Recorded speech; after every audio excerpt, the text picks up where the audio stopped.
Hey, it's me. Last time we talked about the fear of loving. We explored love from many different angles, especially how a child inside us wants to be loved in total and unlimited ways, which is an unrealistic wish.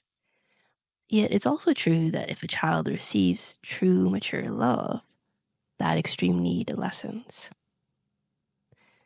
But unfortunately, it's rare for children to get enough mature affection and warmth.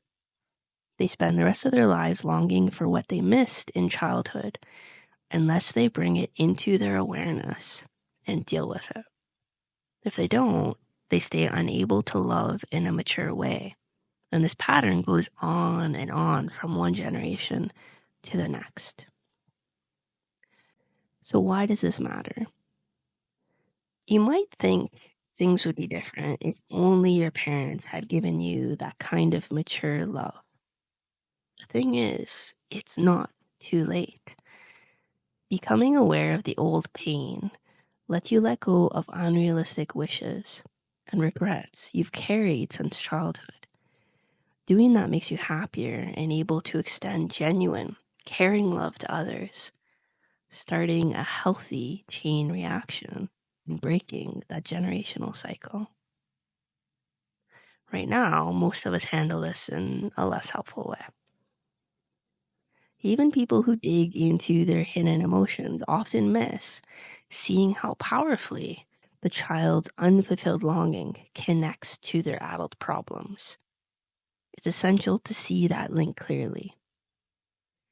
In rare cases, one parent might have offered decent maturity, but often the other did not.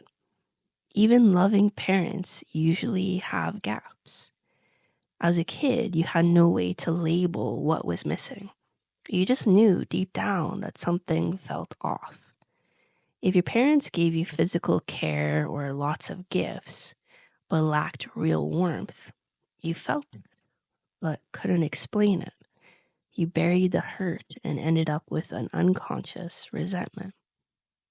You can only move past this and forgive your parents once you recognize that old hurt. As an adult, you'll unconsciously try to fix this childhood hurt, often through love partners, right? Relationships. It's common to choose someone who shares the qualities of the parent who disappointed you. Without realizing it, maybe subconsciously you're thinking, this time I'll make them love me in the way I never got before. But real love doesn't work by force. You get stuck reliving your old disappointments. Each time you fail, you feel even more discouraged. So how do we address this? Well, we need to find that old pain. So the first step is actually to start with a present problem. Sort through layers of your reaction, be it anger, fear, or frustration, until you reach the raw feeling, not being loved enough. Okay, so take anger as an example. What's underneath the anger? And if I go underneath that, what's there?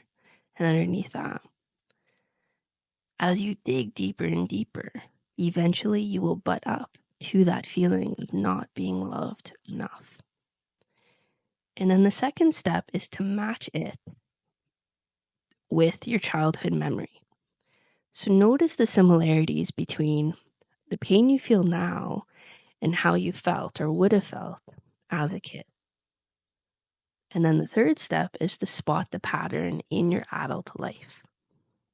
Do you see yourself choosing partners or close connections who resemble that unloving or inconsistent parent?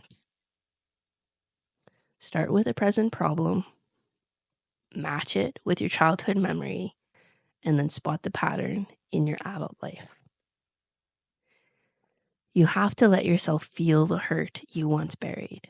Only then can you free yourself from acting it out over and over.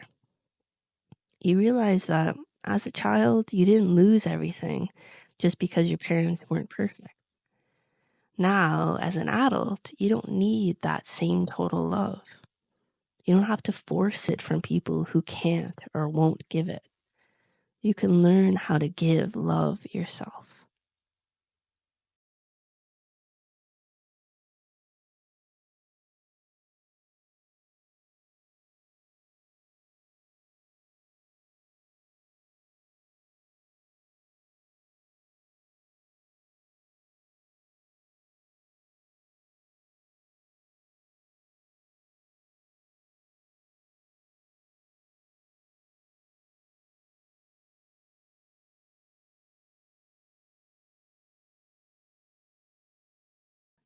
When you stop this hidden cycle, you view your parents more truthfully.